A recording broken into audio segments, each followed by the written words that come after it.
الحمد للہ رب العالمین والعاقبۃ للمتقین والصلاة والسلام علی سید الانبیاء والمرسلین وعلی آلہ واصحابہ اجمعین، اما بعد، فاعوذ باللہ من الشیطان الرجیم، بسم اللہ الرحمن الرحیم۔ قال کلا فاذهبا بآیاتنا انا معکم مستمعون۔ صدق اللہ العظیم۔ ان اللہ وملائکتہ یصلون علی النبی یا ایھا الذین آمنوا صلوا علیہ وسلموا تسلیما۔ اللہم صل علی سیدنا و مولانا محمد وبارک وسلم وصلوا علیہ۔ الصلاۃ والسلام علیک یا سیدی یا رسول اللہ، الصلاۃ والسلام علیک یا سیدی یا حبیب اللہ، الصلاۃ والسلام علیک یا سیدی یا محمد رسول اللہ صلی اللہ علیہ وآلہ وسلم۔ اللہ تبارک و تعالیٰ کی حمد و ثنا اور اس کے پیارے حبیب حضرت محمد صلی اللہ علیہ وآلہ وسلم کی ذات اقدس پر درود و سلام کا نذرانہ پیش کرنے کے بعد میں سچے دل سے دعا گو ہوں کہ اللہ عز و جل میرے حاضرین، ناظرین، سامعین کے مال جان عزت آبرو میں برکتیں عطا فرمائے، اور دعا گو ہوں کہ اللہ عز و جل مجھے حق سچ ٹھیک ٹھیک بیان کرنے کی توفیق عطا فرمائے۔ اگر اس میں کوئی غلطی کوتاہی ہو تو اللہ عز و جل اپنے شان کریمی کے صدقے سے مجھ بندہ ناچیز کو معافی عطا فرمائے۔ دعائیہ کلمات کے بعد آج کا جو میرا عنوان ہے وہ ہے حضرت موسیٰ اور ہارون علیہم السلام کو اللہ کا جانے کا حکم۔ خطبہ کے اندر تلاوت کی گئی آیہ کریمہ سورہ شعراء آیت نمبر 15 پارہ نمبر 19۔ ترجمہ فرمایا، یوں نہیں تم دونوں میری آیتیں لے کر جاؤ، ہم تمہارے ساتھ سنتے ہیں۔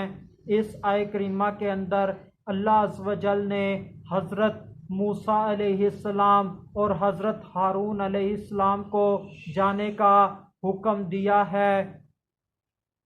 اللہ عز و جل نے حضرت موسیٰ علیہ السلام اور حضرت ہارون علیہ السلام کو کہاں جانے کا حکم دیا ہے وہ اس آیہ کریمہ کے اندر مذکور نہیں ہے، مگر اللہ عز و جل نے حضرت موسیٰ اور حضرت ہارون علیہ السلام کو فرعون کے پاس جانے کا حکم دیا ہے۔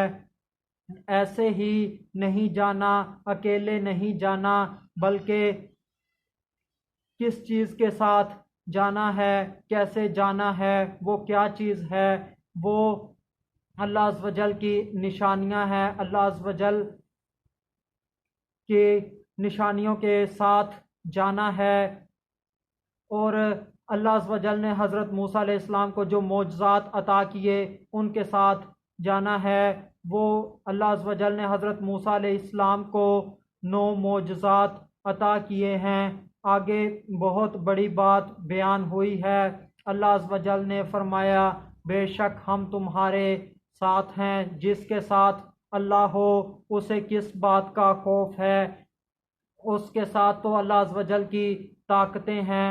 آج کے دور میں اگر کسی کے ساتھ وزیر اعظم ہو، وزیر ہو، ایم پی اے ہو، ایم این اے ہو تو وہ آزاد بن جاتا ہے، وہ جو اس کا دل چاہتا ہے وہ کرتا ہے، مگر جس کے ساتھ اللہ ہو اس کے دل کو کتنا سکون ملتا ہے، اس کے دل کو کتنی طاقت ملتی ہے۔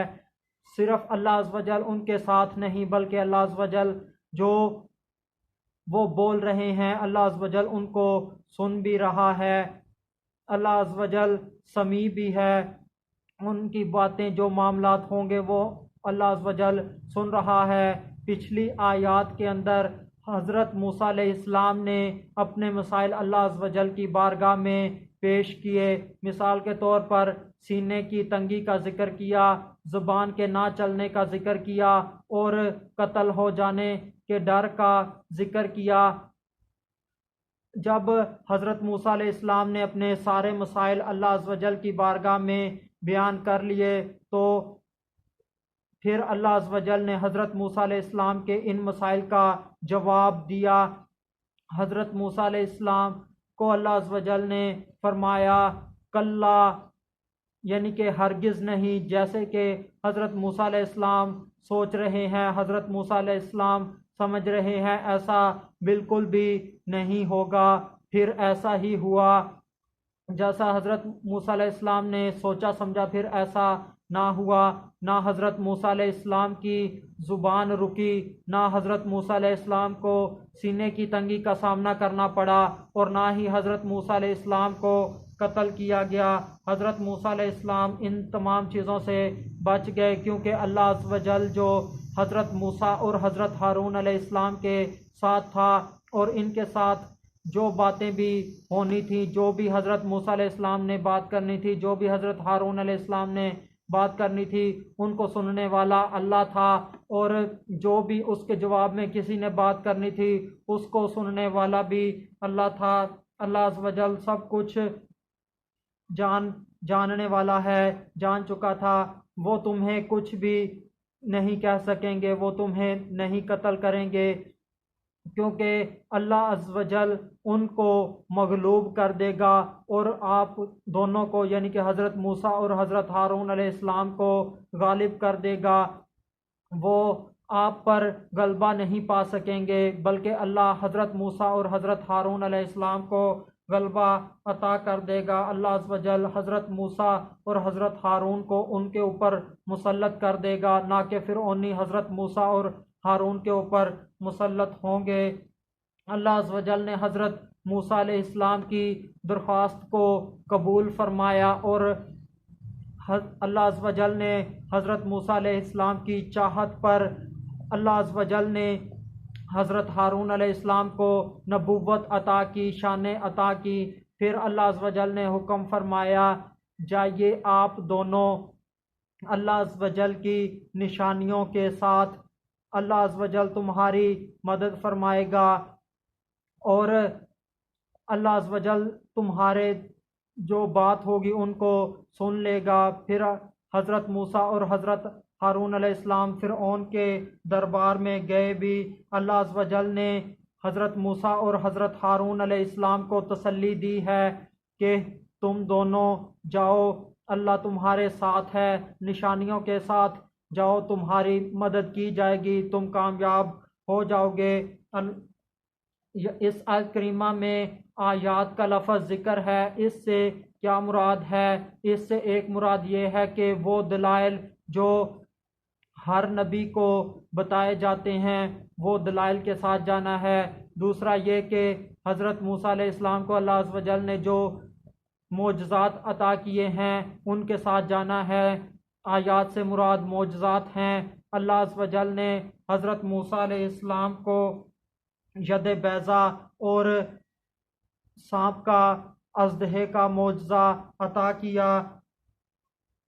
اللہ عز و جل نے ان دونوں کو جانے کا حکم دیا، تم جو کچھ زبان سے بولو گے اللہ عز و جل اسے سن رہا ہے، جو فرعونی تمہارے جواب میں بولیں گے اللہ اسے بھی سن رہا ہے۔ اللہ عز و جل نے آپ کو نبوت عطا کر کے ایسے ہی بے یار و مددگار نہیں چھوڑ دیا، بلکہ اللہ عز و جل آپ کی مدد فرمائے گا اور آپ کامیاب ہو جائیں گے۔ پھر ایسا ہی ہوا کہ اللہ عز و جل کی مدد شامل حال رہی، اور اللہ عز و جل نے اپنے نبیوں کو کامیابی عطا فرمائی۔ آخر میں اللہ عز و جل سے دعا ہے کہ یا اللہ جو تیرے دین اسلام کی خاطر محنت کر رہے ہیں، دین اسلام کی اشاعت کے لیے، تبلیغ کے لیے دن رات کاوشیں کر رہے ہیں، ان کی کاوشوں کو قبول فرما اور ان کی غیب سے مدد فرما، اور ان کے کام کو دن دگنی رات چگنی ترقی عطا فرما۔ وما علینا الا البلاغ المبین۔